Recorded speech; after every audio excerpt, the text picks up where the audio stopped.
How does HRA Calculator works online to calculate house rent allowance?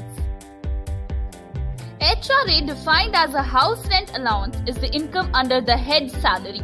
It is provided by the employer to employees and comes under Section 10 of the Income Tax Act. HRA exemption is one of benefited offer to employees by paying rent to reduce the tax burden. Maintenance charges are not included in the calculation of the HRA tax exemption. HRA exemptions can be claimed for the rent paid alone.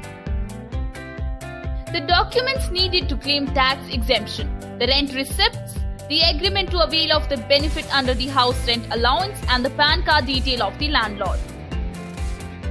For more information about income tax return, click on the link from the video description.